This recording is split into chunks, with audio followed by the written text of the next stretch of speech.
আমার মায়ের হাতের একটা স্পেশাল রান্না। এই রান্নাটা ছোটবেলায় মা আমাদেরকে বিকালে নাস্তা হিসেবে তৈরি করে দিতেন। আর এই রান্নাটা খেতে এত মজা, এত সুস্বাদু।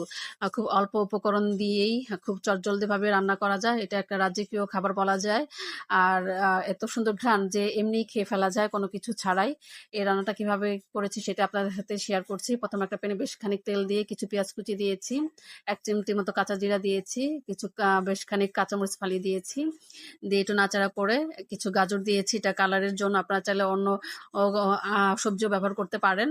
তারপর দিয়ে দিলাম হচ্ছে ১ চা চামচ মতো হলুদ গুঁড়া আর পরিমাণ মতো লবণ।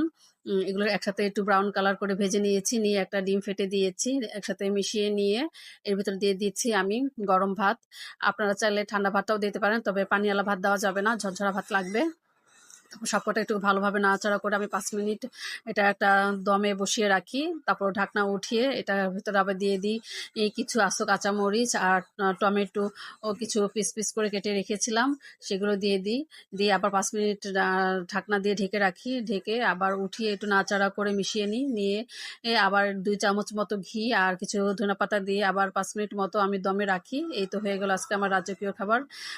আপনারা এটা বাসায় করে দেখবেন, কেমন হয়েছে আমাকে জানাবেন।